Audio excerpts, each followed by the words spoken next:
Thank you so much for joining us today, Sadguru. I think the audience is very interested in what you have to say. I guess to start, they define inclusive consciousness. I'd love to hear your thoughts on... They did not define it. They did not. Okay. Well, I was just going to ask you what's missing. So you can start. With all due respect, they spoke about intent, right intent. They spoke about right kind of thoughts, emotions, attitudes, and to some extent actions. There is no consciousness in this. If we are understanding that the way we think, feel and act is our consciousness, no. It is like we're mistaking a plant, we're mistaking the flower for the soil. We're mistaking expressions for the source. This is something that's happening everywhere, not just here. People think by changing attitudes, their consciousness will change. No. By changing attitudes, certain actions will change. Yes, positive, beneficial, but it is not truly transformative. Change will happen, transformation will not happen. If I have to define a distinction between change and transformation, change means the residue of the past will still remain. A transformation means nothing of the past will remain, which is what is needed today if you want to create a new world, if you want a new generation to have a fresh life. It's been expressed in so many ways.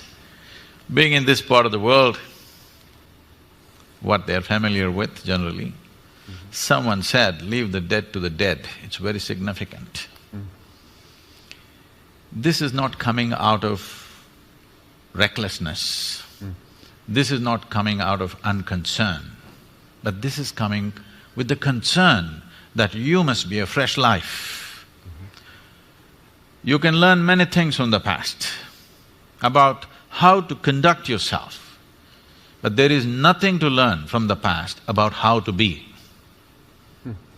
Because you are a complete life by yourself. You don't have to learn how to be a life from the past. Maybe you have to learn how to be a good engineer. Maybe you have to learn how to be something else in the society from the past, but you don't have to learn how to be a life from the past, because past has nothing to do with this. This is a fresh life and this is a complete life. Consciousness is that dimension which is the very source of who we are. Our intentions, our actions, our thoughts and our attitudes are a consequence of that. Or in other words, we are trying to fix the consequence without fixing the source. Now all these distinctions of variety of things that they said, gender discriminations, racial discriminations, every kind, okay. Somebody is a Hindu, somebody is a Muslim, somebody is a Googler, it becomes a religion after some time, believe me. Second generation, they will become a religion by themselves. Yes. I'm saying, you see a football match going on, it's like a religion, two different clubs. They're willing to fight and kill each other. It's just a game. So, where does this come from? See, the nature of being human is this. If you give me 2 minutes. See, there are 4 dimensions of our mind. In modern societies, the nature of our education has constipated our mind in such a way because we are just largely using just one dimension, which we call as the intellect. The other dimensions of mind, if I have to use Indian terminology, it means buddhi, ahankara, manas and chitta. What buddhi means is the intellect. You do what you want. The nature of the intellect is to slice things open and see.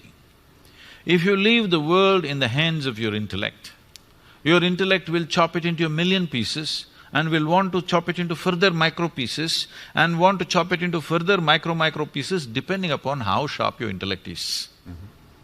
The sharper your intellect, the more you dissect the world. You cannot stop it because that is the nature of the intellect and it's good. So you must apply intellect only to know the material aspects of life. You can't know life this way. Jay, if I want to know you, can I dissect you? No.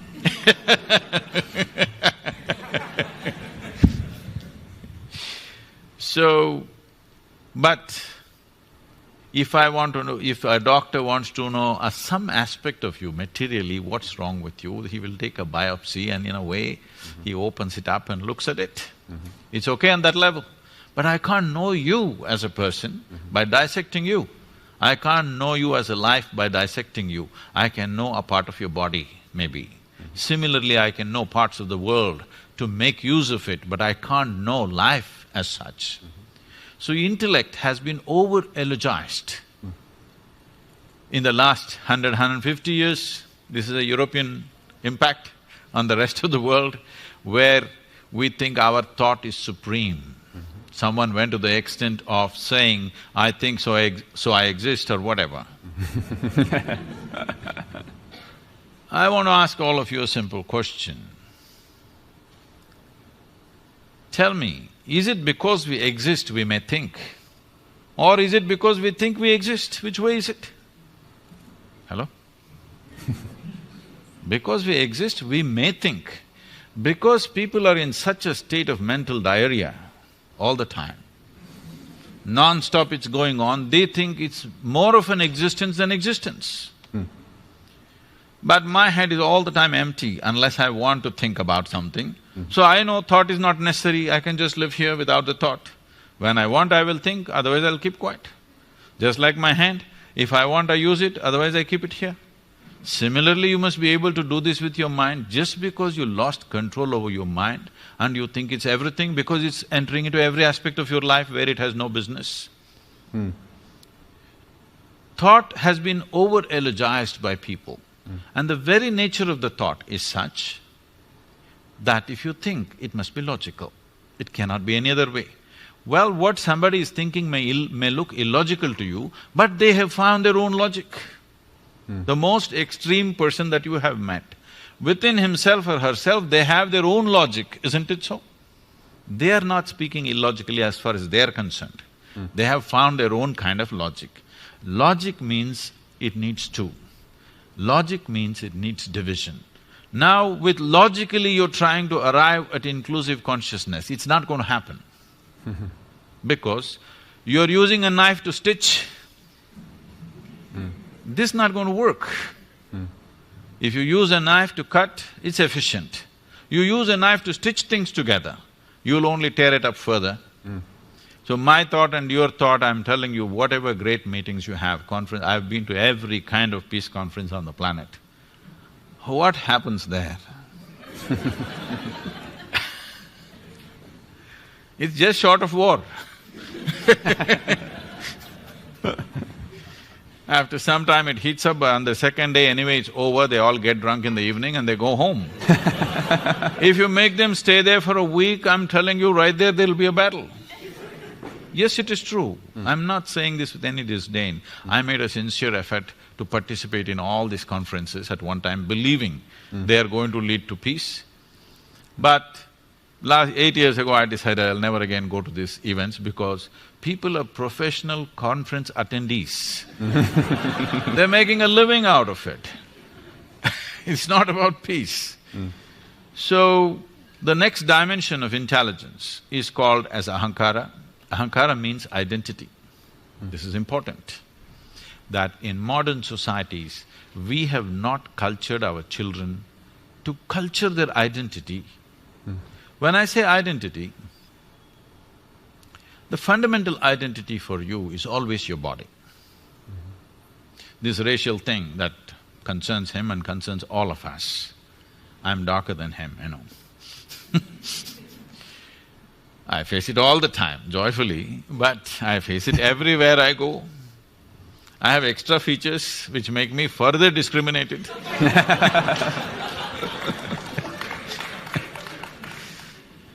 But our first identity is with the body. When we identified with the body, the color of the skin also becomes part of it. Why do we identify with the body? Because our experience is limited to this. If you say me, you mean this, isn't it? Because your experience of life is limited to this, naturally you're identified with this and this is you and this is how you look. Somebody looks so different, whether in gender or because of race or because of maybe just fashion. Who knows what makes them different? But suddenly, this is me, that's you, it's established.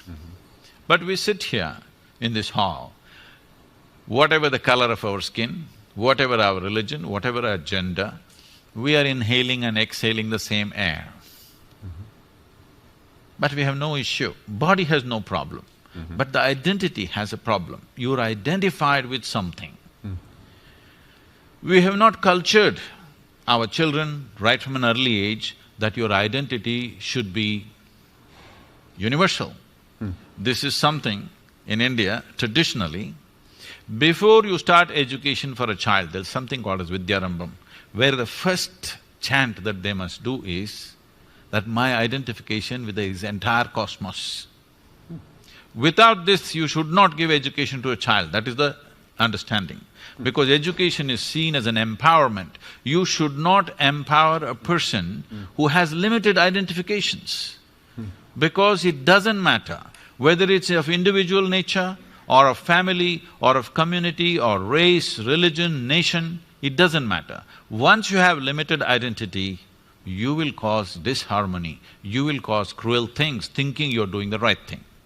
I know the debate, the source of… the debate always goes to ISIS and things like this. I want you to understand this. These people, looking at their actions, you may be sitting here, I know I'm getting into a minefield. Sitting here, all of us think these are horrible people. But you must understand this, they believe they are doing the greatest thing that a human being can do. They're working for God. There can be no better employer. Not Google, God. Who you've never prayed to. Huh? That's my problem. But I'm saying, you should have seen this, you know, I'm sure you guys can Google anything. You must see, there is a press meet that the Afghan Taliban is conducting with the international media just before United States invaded Afghanistan. All these young guys with long beards and big turbans, they're all sitting like this and they're asking questions. Just then they had, bombed that Buddha statue and they made this thing that girls should not go to school and many other things. So these kind of questions are coming. Whatever you ask them, they say, in our book, in our holy book, our prophet, our God said this, we're just doing that. I was just watching these guys, I had tears in my eyes. These are wonderful guys. These are guys who are willing to die for what they believe in. But they've been screwed up by the scriptures. Yes, these are wonderful people who are willing to die for what they think is right, all right? A man who's willing to die for what he thinks is right is a great man, but look at the consequence. Simply because of limited identity. So this ahankara, this identity is what wields the intellect. If you hold the right identity, from an early age, if it's brought into us that your identity is with the entire cosmos, because nothing happens here without everything's involvement in you. We are sitting on this round planet which is spinning and moving at a great speed in the middle of nowhere. You don't know where it begins, where it ends, this thing. And look at us sitting here and talking. How many forces in the existence are keeping you and me in place on this chair? So there is no way we can exist without the involvement of all this. But talking about this intellectually is not going to help, because if you try to understand intellectually, you're using a knife, further you will divide. So there is another dimension of intelligence within you which can make you come to an experience of this. The next dimension of intelligence is called as manas. Manas means it's a huge silo of memory. There are 8 types of memory in this. I'll just name them, I'll not go into this. These 8 types of memory are referred to as elemental memory, atomic memory, evolutionary memory, karmic memory, sensory memory, and in the karmic memory there are 2 types. One is called sanchita and prarabdha. There is a bank of memory which determines the very shape and size of your body. There's another one which is right now in play. So 2 dimensions of karmic memory. Inarticulate memory, that there is memory but you can never articulate, but it's finding expression. When you see a chair, you know this is where you should sit, not there. You didn't think about it because there is a memory in you that this is where you must sit. When you see a glass, you know this is how you must hold. This is not simple. Without this knowledge, you cannot do this. There is an enormous memory which allows you to do almost everything automatically because an inarticulate memory is constantly in action. And there is articulate memory which is very minuscule part of your memory. The next dimension of intelligence is most important, this is called as chitta. This is an intelligence without an iota of memory in it, unsullied by memory. See, memory means a boundary. You guys are always dealing with information. Today you're in technology. I think memory does not mean what's here, memory means all over the place. Memory is a boundary. What I know is always a boundary. What I do not know is a limitless possibility, isn't it? We have misunderstood the power of ignorance. Our knowledge is always bound within boundaries. Our ignorance is boundless. So always in the yogic system, we identified with our ignorance, never with our knowledge. This is something we must do in a technology company, because that's where the possibility is. That is where the new terrain is in your ignorance, not in your knowledge. So, chitta is unsullied by memory, it's just pure intelligence. Right now, if you eat an apple, it turns into a human being. You cannot do it with your brains. Even your brains were created by what you eat, isn't it? There is an intelligence here which is capable of transforming anything to this because it is making use of the memory in the manas and making this happen. But the most important dimension of your intelligence is chitta. In today's education systems, in today's social conditions, there is no effort to dip into deeper dimensions of our intelligence. We're just too enamored with our own intellect and now using this knife to stitch everything. Well, you should know that even at Google, when we interview people, we have something called GCA that we look for, which is general cognitive ability. I suppose that would fall into that intellect dimension. Most of us weren't raised where we were told from an early age to identify with the cosmos. So, is there any hope for us, or are we lost? See, identifying with the cosmos is just another thought. As a thought, it doesn't do much, it makes people little airy-brained and they'll start acting funny. You become new agey, you know, I love the cosmos.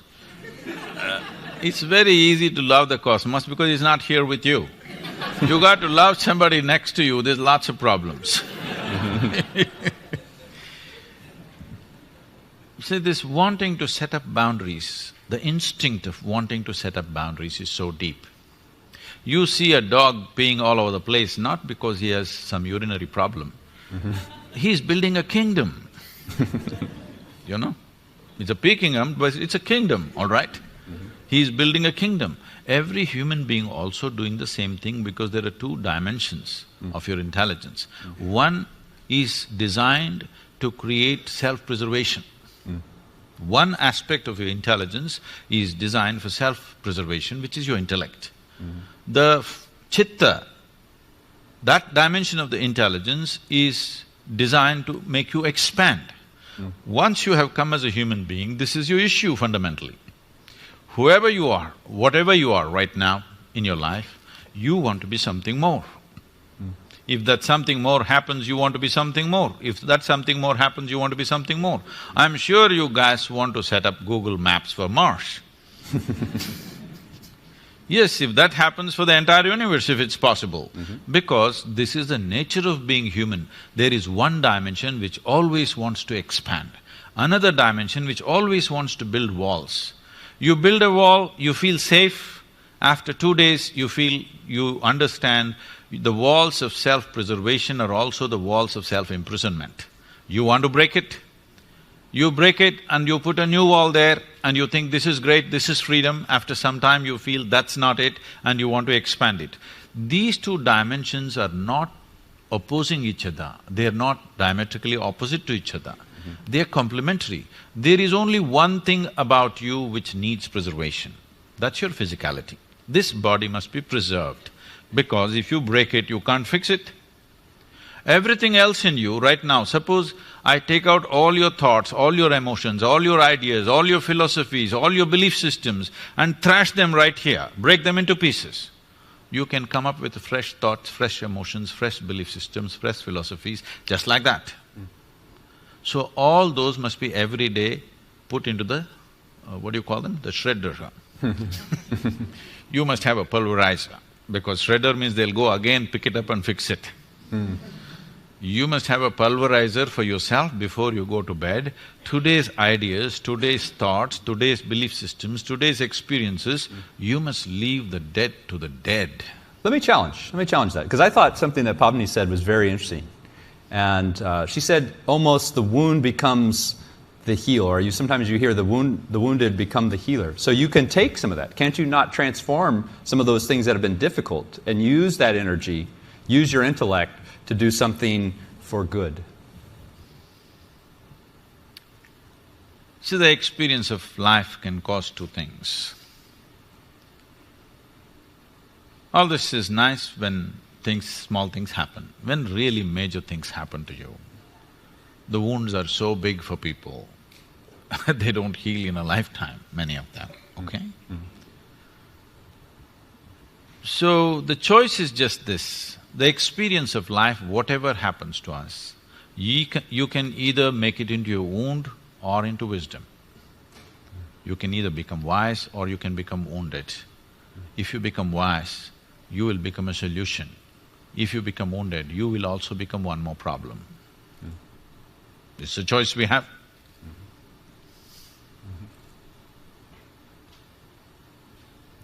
So where does this wisdom come from? How do we access, if we're so used to using one of these four, and probably like most of the people in the audience, I wasn't even aware of that there are these other dimensions.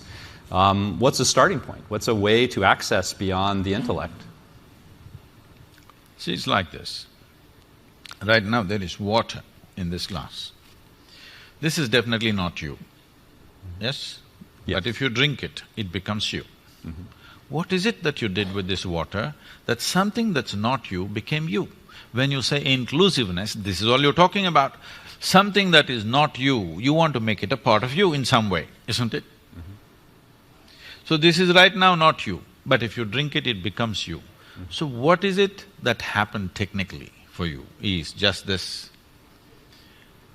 Right now, I'm asking you, you take your right hand, all of you, take your right hand and touch your left hand. Is that you? Hello? Touch the chair on which you're sitting. Is that you? How do you know this? What is the basis of this? How do you know this is me and this is not me? Here there are sensations, here there are no sensations. Or in other words, what you're saying is, whatever is in the boundaries of my sensation is me, whatever is outside the boundaries of my sensation is not me, isn't it? Right now this is not me. If I drink it and include it into the boundaries of my sensation, this becomes me, isn't it? Now, the boundaries of your sensations are such that if you make your life energies very exuberant, you will see they will expand. If it happened to you, suppose, it should have happened to many of you, there was a moment in your life when you felt so joyful, tears came to you. Did it happen to you? You were so joyful or loving, tears came to you. At such a moment, if you take your hand and just put it 6 to 8 inches away from your body, right here, you will feel sensations. If such things did not happen to you, I can do something horrible to you so that you experience something. We can chop off your right leg. If you chop off your right leg, the leg is gone, but still the sensory leg may remain intact for a period of time.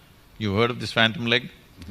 Leg is… physical leg is gone, but the sensory leg is still there. This means sensory body has a structure of its own.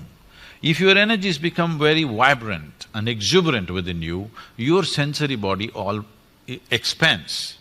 Whatever… suppose my sensory body became as big as this, now you become a part of me in my experience. If it became as big as this hall, all these people become a part of me in my experience, because my sensory body has stretched. We can do a small experiment. You okay to be a guinea? Hello? Yeah. What we will do is, with your eyes closed you have to do this, but right now observe me. What you do is, with your eyes closed, just rub this briskly like this for 2 minutes, let me say, 1 minute. And briskly.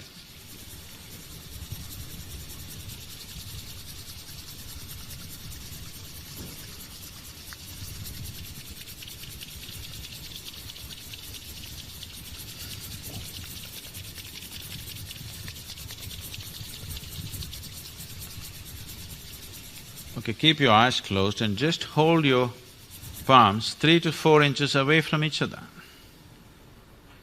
with your eyes closed.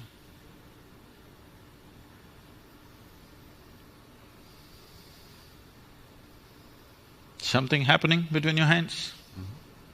Hello? Okay, please open your eyes. So just a little bit of rubbing, you didn't do it for a minute either, just 20 seconds. You rub it and suddenly something happening between these two hands, simply because of vigorous movement, the sensory body has expanded. You can feel something happening right here. You know why people are rubbing each other all the time? It's an effort to include someone who is not a part of you as yourself. If this happens, if this happens in a very basic physical level, we call this sexuality. If it happens emotionally, we call this love. If it happens mentally, it gets labeled as greed and ambition and conquest. If it happens on the level of your sensory body, we call this yoga. Now, yoga means union. Union does not mean you caused the union. Anyway, it is happening as one. You allowed yourself to experience it. That means the walls of self-preservation you loosened up a little bit, that's all. Why you want somebody close to you, why you want a loved one in your life is, somewhere you want to loosen the walls of self-preservation where you don't have to worry about protecting yourself. Suddenly you feel one with them. And once you feel one with them, in some way you want to be in touch with them because you're trying to loosen up your sensory body in such a way that you can experience that which is not a part of you as a part of yourself. Now this need not limit it to be one person or anything like that. This need not be biologically connected. If you can sit here with your life energies at its peak of exuberance, you will experience the whole universe as yourself. Then we say you're a yogi. And you had that experience 34 years ago. You talked about it a little bit yesterday. I'm just curious, for those of us that haven't had a peak experience where we've had this sense of union, what advice, what step would you take if we are at that place where we think, all right, I'm willing to try this out. I'm a skeptic. Don't know what the sensory body is. I had a little taste of it here. What would be the next step if we wanted to try for ourselves? See, let's describe what is being skeptic. Being a skeptic means you don't believe anything unless it truly makes sense to you. Most people are just downright suspicious.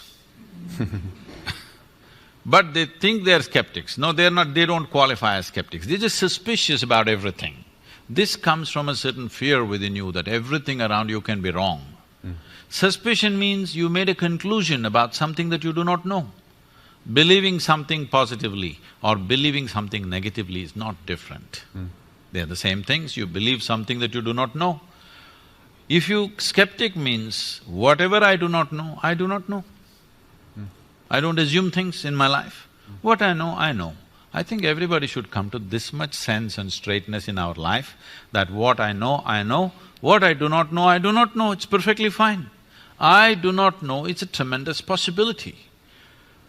Only if you see I do not know, the longing to know, seeking to know, and the possibility of knowing arises. So if you are a skeptic, you are an ideal candidate.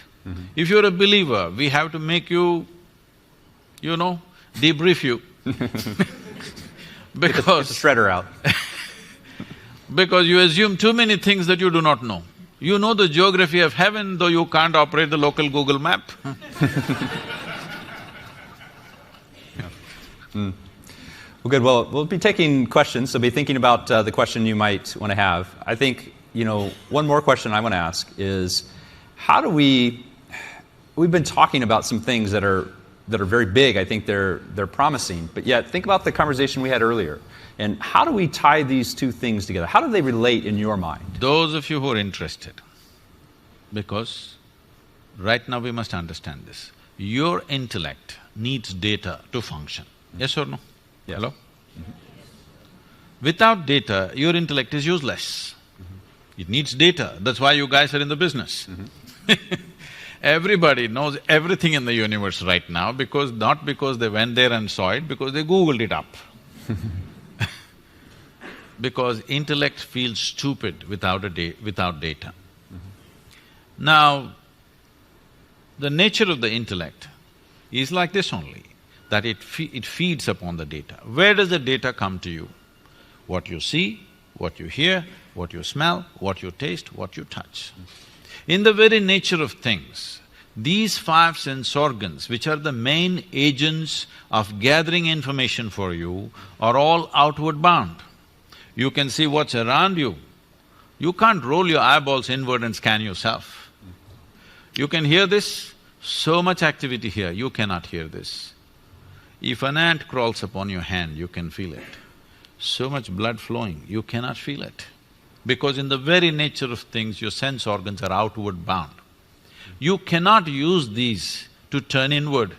There's another dimension of perception which needs to be activated. Why is it not active in me? Because the sense organs are instruments of survival. They come on when you're born, whatever kind you are. Anyway it comes on for a dog, pig, cat, elephant, for everybody. Similarly, it comes on for us. Whatever is needed for survival for any biological creature, it turns on at the time of birth because it's needed, otherwise you wouldn't survive. But anything beyond survival process, without striving, it would not have entered your life, isn't it? Anything that you know, from an alphabet to whatever else you know… I'm sorry, I'm not talking about your brand, I'm talking about the real alphabet. Anything that you know, from reading to writing to using a computer or singing a song or whatever, you know these things with certain striving. I want you to remember when you're 3, 4 years of age, that damn A, how complicated it was. As if it was not enough, there were 2 versions of it which freaked the hell out of you. Today you can write with your eyes closed. But still, there are adults in the world who did not strive in that direction. Even today you ask them to write, they will struggle, yes or no? Without striving, anything beyond survival would not enter your life and will not enter your life. So turning inward is not a survival process. So there are 2 fundamental dimensions within you: instinct of self-preservation, longing to expand limitlessly. Both are true for a human being. This is essentially a human problem on the planet. No other creature wants to expand limitlessly. They're only thinking of survival. Their stomach full, life settled. For you, stomach empty, only 1 problem, stomach full, 100 problems. Yes, all your trouble begins after After stomach gets full, isn't it? Because this is longing to expand limitlessly. In the evolutionary process, we can say this. For every other creature, nature has drawn two lines within which they live and die. They're quite fine. But once you become human, there is only a bottom line, there is no top line. So what humanity is suffering and confused about is not their bondage, they're suffering their freedom. What do you do with them? Wow. All right, well, I'm gonna invite anyone… All these identities Yeah. of religion, race, caste, creed, nationality is they're trying to set their own bondage. Because no bondage has been given to you by nature. You're trying to set your own bondage so that you feel secure somehow. And so that's part of the motivation Yes. that's driving… All The attack. these identities, being identified with the color of your skin, with whatever nonsense you believe in, and nationality, just a cloth, a flag, people will stand there and tears will come to them, isn't it? Just look at that. It really amazes me. And it's… on one level it's beautiful, on another level it's super ugly that you get identified with all these kind of things. People can get identified with a symbol, with a word, with just about anything, all right? So you're trying to create some artificial boundary of your own. Once you create this boundary and you have another boundary, I have my boundary, when they meet, we clash.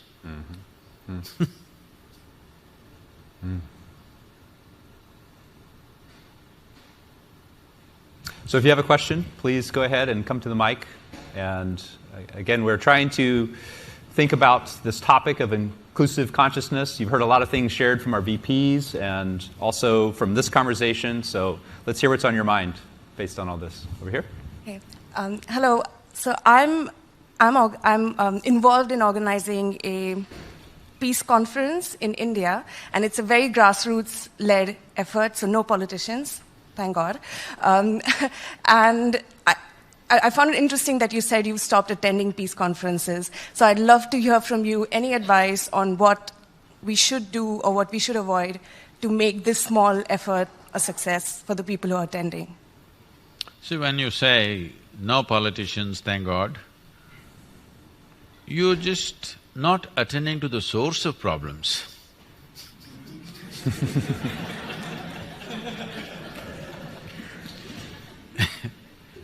Politicians are not another breed of people. A democratic society means tomorrow you may become the president of this nation. That's what it means. Yes? If you're willing to stick your neck out, you may become the president of this country or a prime minister of another country. So politician did not drop from the sky, he is not some other creature. He's just like you and me, he stuck his neck out, which you and me are not willing to do. Let's admit this. It's not an easy thing. It's easy to sit down and comment, but it's not an easy thing to try to run a nation. It's complex, believe me. So, you must have politicians, but you must have an atmosphere where it's not political in nature, where they will also let their hair down and talk like common citizens or human beings, but without them, what are you going to change? So peace conferences, if it's just an entertainment, you can gather your friends and have a peace conference. But if you want peace on the planet, the most important politicians, the most powerful politicians in this world must be there. Only then there is a possibility of peace, isn't it? Otherwise, it's just entertainment. I'll tell you, I was in a very important peace conference. There were 42 Nobel laureates. Each one of them pulling out 10, 20, one of them 44, 45 pages of printed sheets without even looking up at anybody, just went on reading their speeches from morning to evening. And slowly the hall was becoming peaceful.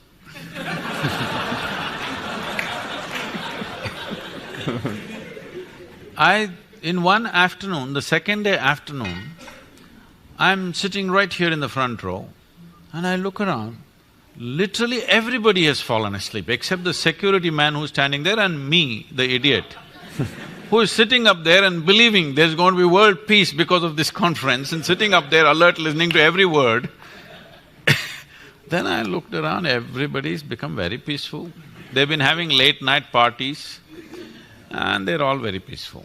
Then when my turn to speak came, I said, see, I've heard so much peace since yesterday.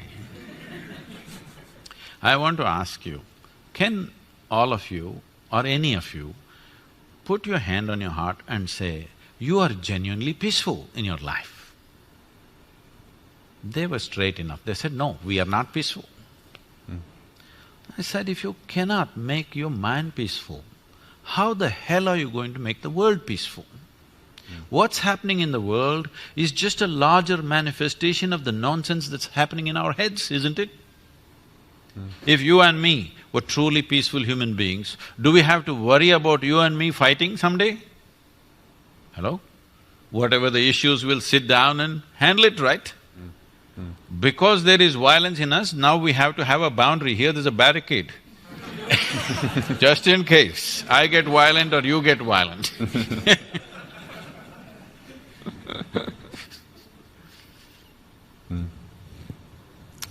How about from this side? Over there? Hi, just a very basic question. You mentioned that before we start education of our children, we should try and make sure that their identity is the cosmos. But how do you do that when we ourselves are so hardwired? I mean, how do we tell our children that their identity is more when my own thinking is so limited, when my own identity is so limited? How do I pass something like that to a child when I am not capable of doing that myself? Anyway, whatever you tell your children don't listen to you, you better know. If you have them on the way, I'm telling you, forewarning you, they don't listen to a damn thing that you say. But they observe you. They pick up things from the way you're behaving. If you don't show that in your life, your teachings will be hated after some time. Yes, see, this is most unfortunate. I just see this happening to so many people. When they have a child, these parents, they did everything possible to the child, they thought this is their life. Not just changing diapers, so many things, everything possible. They thought they're living for this person.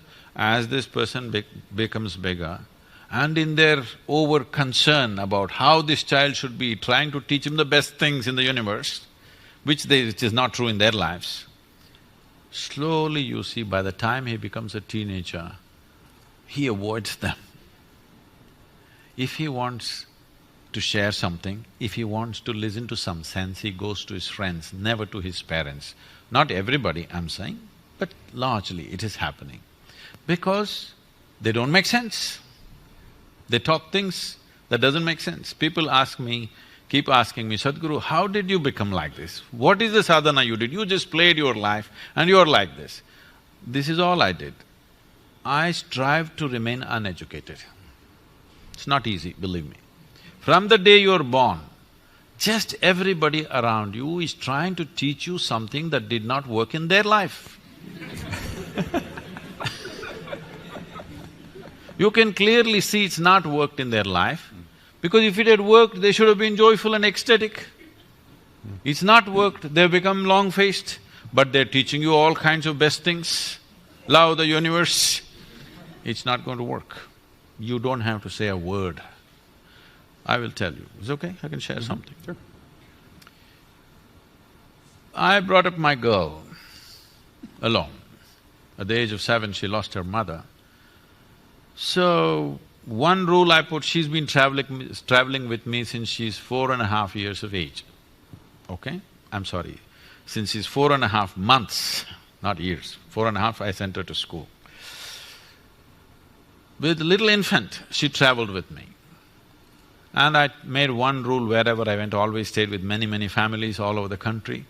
I always told everybody, never teach her anything. No ABC, no 1, 2, 3, no rhyme, no nonsense. I don't want anybody to teach her anything. People thought, this is strange, what Sadhguru is doing. I said, just leave her. By the time she was 18 months, she was speaking 3 languages fluently because nobody messed with her. And she grew up joyfully, went to school, everything. At the age of 13, she was disturbed at school and she came back home, and one day she said, "You're teaching everybody so many things, you're not telling me anything." I said, "Well, I don't do anything unsolicited." I've been waiting, it's all right, now you come. There's only one thing you need to know. I said, "Never look up to anybody." She looked at me, "What about you?" kind of thing in her face. I said, "Not even me. Never look up to anybody, never look down on anybody. That's all you have to do with life. Never look up to anything or anybody, never look down on anything or anybody. Suddenly you will see life just the way it is. Right now, something is high, something is low, something is God, something is devil, something is virtue, something is sin. You divided the universe in a million different ways and then you're trying to fix it, it's not going to work. The instrument which broke the world into pieces is your intellect. With that you're trying to fix everything. It's not going to work. Now, this racism thing, it's disastrous that in 21st century, every day there's a shooting. I think this has been happening all the time, only now because of cell phones and Facebook, it's out there and everybody knows. I think it's been happening right through, all right? At one time it was happening legally, now it's been happening illegally. Now, this kind of things are happening because we are using our intellect to fix the problem. You're using a knife to stitch, this is not going to work.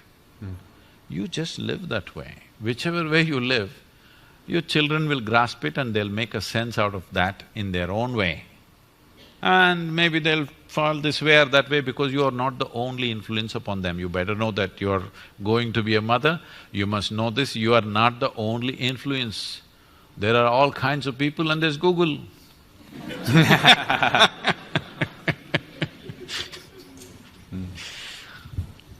Sadhguru, you talked about identity and inclusive consciousness. So I want to know, let's say like you talked about the sensory body and feeling that everyone is part of you kind of thing.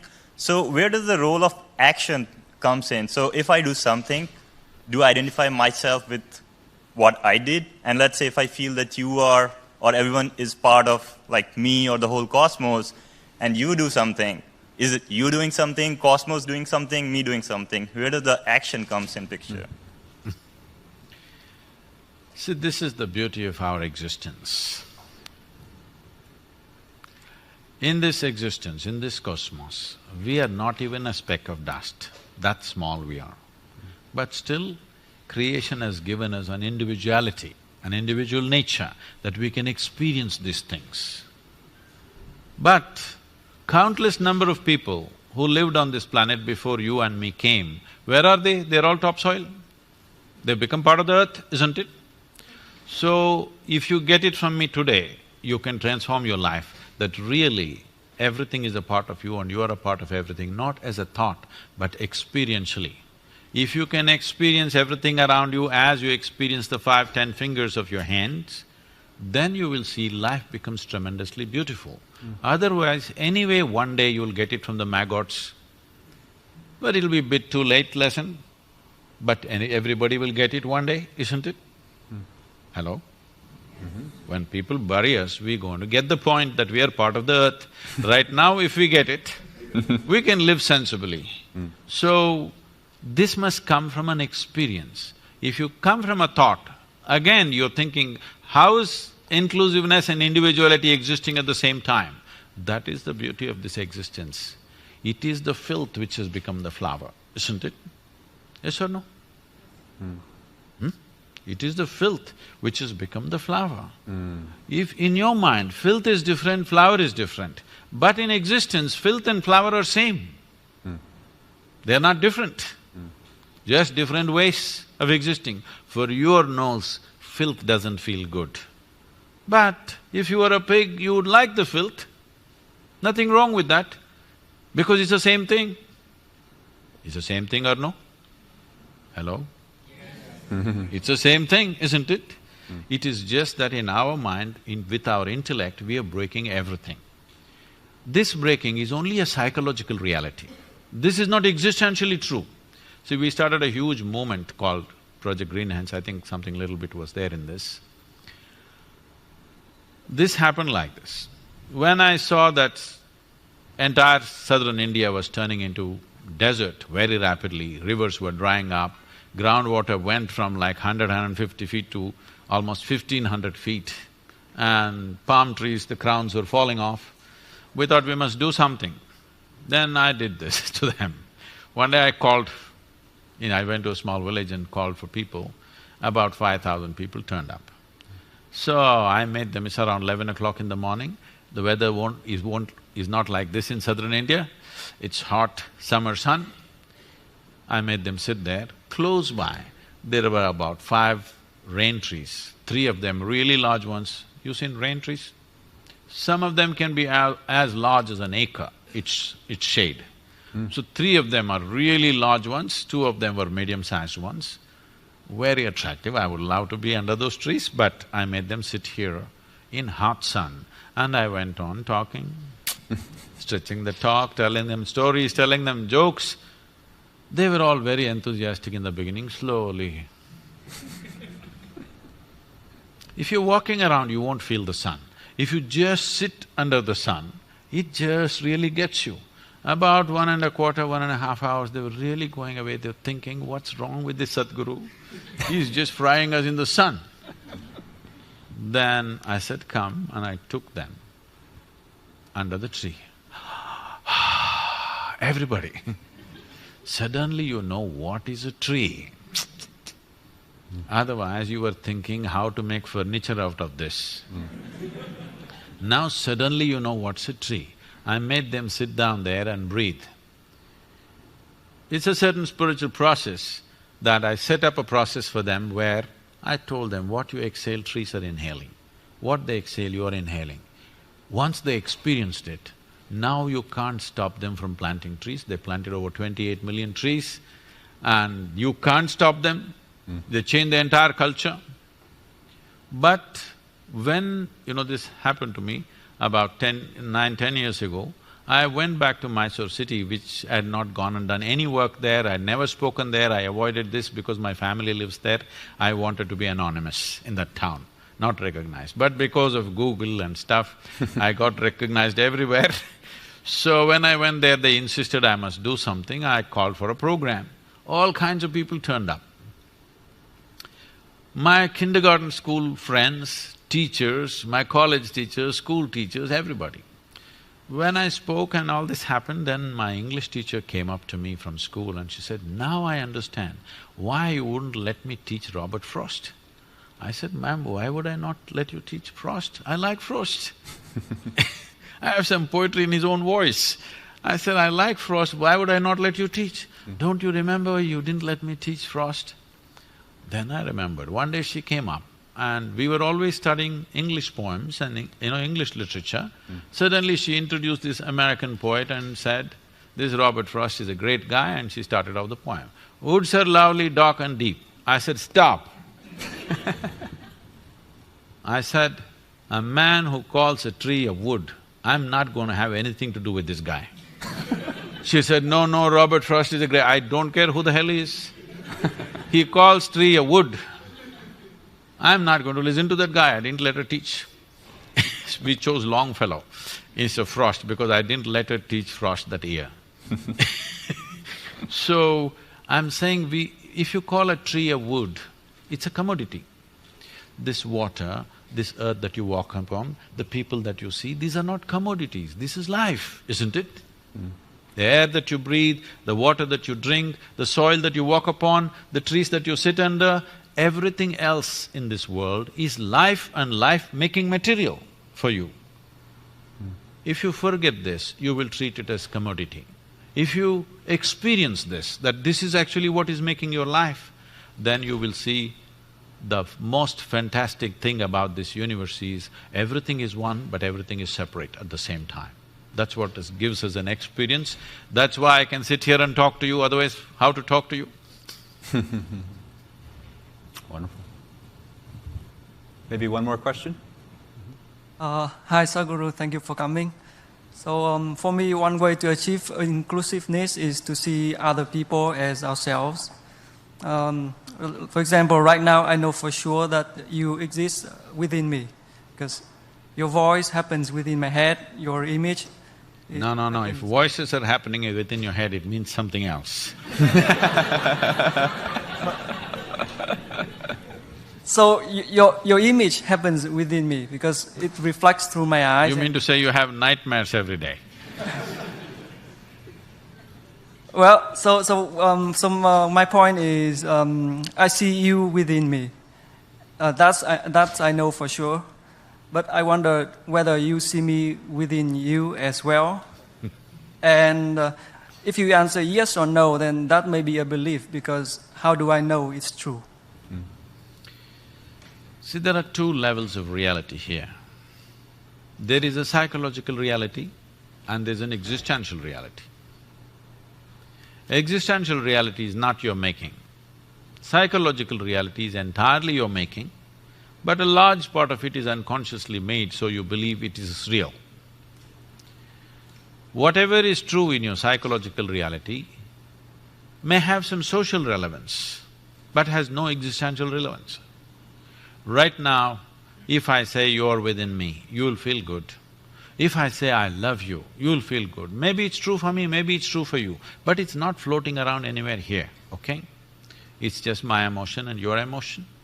Yes, it is nice that our emotions are sweet, our thoughts are sweet, our actions are sweet, it's wonderful if it is so. But it has only psychological and social relevance. It has no existential relevance.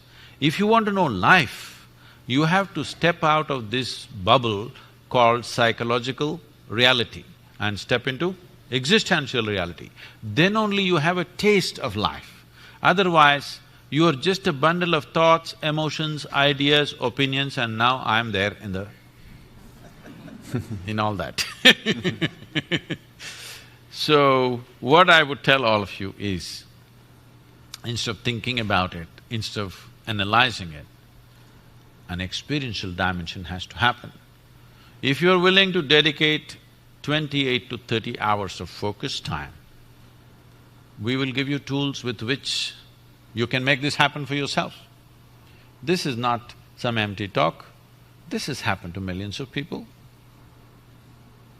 This has worked. And I must tell you, first 21 years of my work, as a rule, I never appeared in the media. Of course, I didn't have a website. Never put up one poster or banner or even a brochure. Only by word of mouth, millions of people came. Obviously, it must have worked for them to bring their family and friends. And now I'm not promising any miracle. I'm not taking you to heaven. I'm telling you the source of all your problems is you, not somebody else. I'm saying it's hard talk. It is not some miraculous promise of going to heaven, some la-la land is there and everything will be fine for you. No. In spite of that, people came because they saw the transformation within themselves and people around them had to come. There was no other way. So I'm saying, this is a technology of well-being. We are handling our external well-being in a scientific way through many means of technology. Why is it that we are so crippled when it comes to our interiority? We are trying to handle it through our emotions, we are trying to handle it through our philosophies, we are trying to handle it through our ideologies and belief systems. No, it's time you approach this human mechanism in a scientific manner. How to make this into a full-fledged possibility? See, every life in this world is only trying to become a full-fledged life. Whether it's a worm or an insect or a bird or an animal or a tree, all they're striving for is to become full-fledged. But we know what is a full-fledged worm, we know what is a full-fledged insect, we know what is full-fledged everything, but we do not know what is a full-fledged human being, because even if I make you the king or queen of this planet tomorrow, still you will aspire for the stars. Because there is something within you which is longing to become infinite. If you're longing for infinite, you can't go about conquering space, it's not going to get you there. The finiteness to you has come to you only because your identification with your physicality. because the nature of physicality is a defined boundary. Without a defined boundary, there is no physical nature. But is it true that this physical body you slowly accumulated? Is it true? Or were you born like this? You accumulated this? What you accumulate can be yours. It can never ever be you. Or in other words, you are living your life without experiencing the life that you are even for a moment. Your entire involvement is with your physiology and psychology. Each time it changes that you experience the life that you are. This life that you are doesn't come with boundaries. It's only the body. It is boundaries and you must stick to the boundaries. It's very important, don't expand it too much. Thank you very much. Thank you so much, Sadguru. Thank you.